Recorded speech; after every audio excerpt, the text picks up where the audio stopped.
بسم اللہ الرحمن الرحیم۔ جس رات رسول اللہ صلی اللہ علیہ وآلہ وسلم نے مدینے کی طرف ہجرت فرمائی، اس رات دو عظیم انسانوں کو عظمت کی بلندیوں پر فائز کر دیا گیا۔ وہ دو انسان حضرت ابوبکر صدیق اور حضرت علی المرتضیٰ رضوان اللہ علیہم اجمعین ہیں۔ حضور صلی اللہ علیہ وآلہ وسلم نے سیدنا صدیق اکبر کو اپنے ہمراہ لے کر سفر فرمایا تو گویا اللہ کی امانت صدیق اکبر کے حصے میں آئی، جبکہ لوگوں کی وہ امانتیں جو حضرت صلی اللہ علیہ وآلہ وسلم کے پاس تھیں وہ حضرت علی المرتضیٰ کے سپرد کیں تاکہ آپ ان امانتوں کو صاحبان امانت تک پہنچائیں۔ صبح کو مکہ میں ایک عجیب واقعہ پیش آیا۔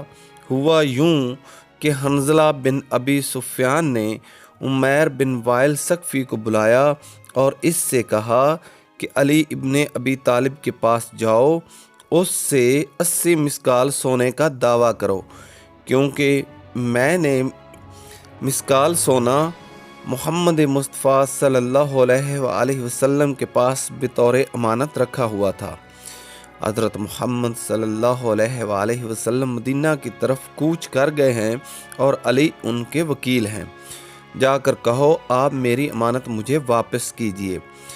اگر علی تم سے گواہ طلب کریں تو ہماری گواہی قریش کی تمام جماعت دے گی۔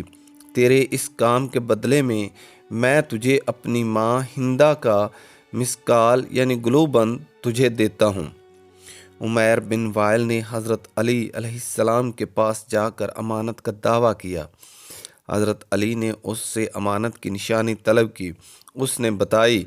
اس کے بعد آپ علیہ السلام نے امانتی سامان میں اسے تلاش کیا تو وہ کہیں اس کے اثار بھی نہ ملے، جبکہ ہر امانت پر اس کے مالک کا نام لکھا ہوا تھا اور اس میں عمیر کا نام کہیں بھی درج نہیں تھا۔ حضرت علی علیہ السلام نے عمیر کو بہت سمجھایا کہ تم اس دعوے میں جھوٹے ہو، لہٰذا باز آ جاؤ، مگر اسے سمجھانے کا کوئی فائدہ نہ ہوا اور وہ اپنی ضد پر اڑا رہا۔ اس نے کہا میرے چند گواہ ہیں، ابو جہل اور اس کا بیٹا اکرمہ، عقبہ بن محیط، ابو سفیان اور اس کا بیٹا حنظلہ میری گواہی کے لیے حاضر ہیں۔ سیدنا علی المرتضیٰ رضی اللہ تعالی عنہ اچھی طرح جان گئے کہ ان کا صرف فریب ہے، چنانچہ آپ علیہ السلام نے فرمایا کہ گواہوں کو خانہ کعبہ میں حاضر کیا جائے۔ پھر آپ نے عمیر کو ایسی جگہ طلب کیا کہ گواہ عمیر کی بات نہ سن سکیں۔ آپ علیہ السلام نے فرمایا برادر ثقیف بتائیے یہ امانت آپ نے دن کے کس وقت رسول اللہ صلی اللہ علیہ وآلہ وسلم کے سپرد کی تھی؟ اس نے کہا دوپہر کے وقت رسول خدا نے میرے ہاتھ سے لی تھی اور اپنے غلام کے حوالے کی تھی۔ اس کے بعد آپ علیہ السلام نے ابو جہل کو طلب کیا، لیکن اس نے گواہی دینے سے انکار کر دیا اور کہا مجھ پر گواہی دینا کوئی فرض تو نہیں ہے۔ پھر آپ علیہ السلام نے ابو سفیان کو بلایا اور اس سے یہی سوال کیا۔ ابو سفیان نے کہا غروب آفتاب کے وقت محمد صلی اللہ علیہ وآلہ وسلم کے حوالے کی اور آپ صلی اللہ علیہ وآلہ وسلم نے اپنی جیب میں ڈالی۔ پھر حنظلہ کو بلایا، اس نے گواہی میں کہا کہ عین دوپہر کا وقت تھا جب یہ امانت محمد صلی اللہ علیہ وآلہ وسلم نے لی، اپنے ہاتھ میں رکھتے تھے یہاں تک کہ عمیر واپس آ گیا۔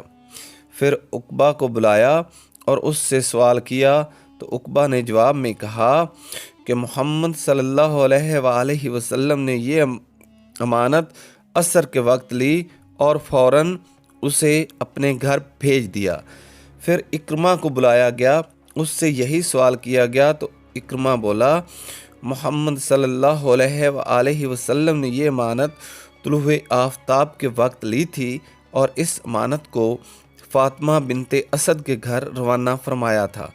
جب عمیر نے مختلف اور متضاد شہادتیں سنی تو اس کا رنگ اڑ گیا اور جان گیا کہ اس حرکت سے اس کی رسوائی ہوئی ہے اور اسے مزید ذلت کا سامنا کرنا پڑے گا۔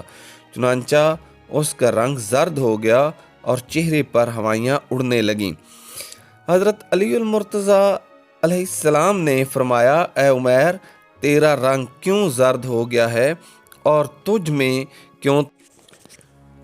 میں کیوں تبدیلی آ رہی ہے؟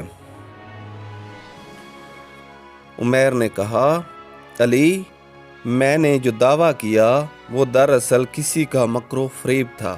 اب میں اصل بات بتاتا ہوں، میں رسوا نہیں ہونا چاہتا۔ مجھے اس محترم گھر بیت اللہ شریف کی قسم کہ میری محمد صلی اللہ علیہ وآلہ وسلم کے پاس کوئی امانت نہ تھی۔ اصل میں حنظلہ بن ابی سفیان نے مجھے لالچ دیا اور ابو سفیان نے مجھے اس کے بدلے میں دینار اور ہندا کا گلوب بند، جس پر اس کا نام ہندا نقش ہے، بطور رشوت دیے ہیں۔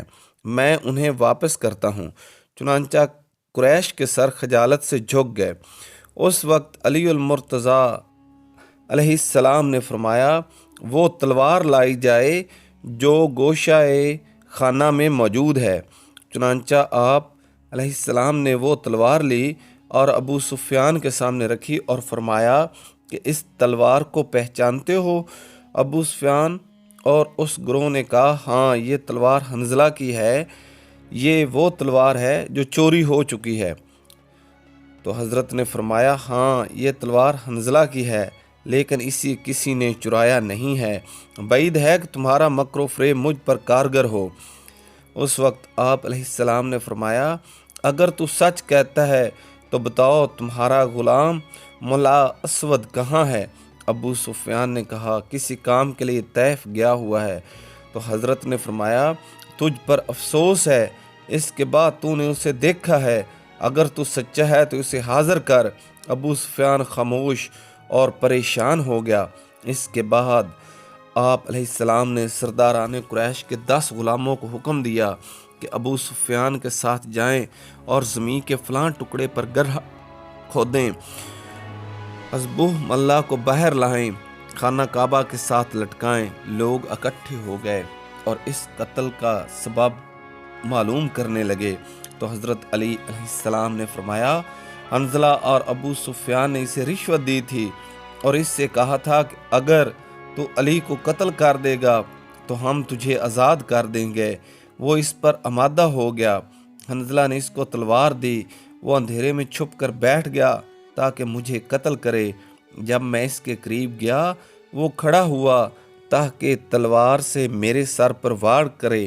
میں نے اس سے تلوار کھینچ لی اور ایک ضرب سے اسے قتل کر دیا، اور یوں اس کے مکر و فریب کا کوئی نتیجہ برآمد نہ ہو سکا۔ عمیر نے جب یہ داستان سنی تو اس کا دل نور اسلام سے روشن ہو گیا اور اس نے کہا، اشہد ان لا الہ الا اللہ واشہد ان محمد رسول اللہ۔ تو حضرت علی اس واقعے کے بعد ہجرت فرما کر مدینہ شریف چلے گئے۔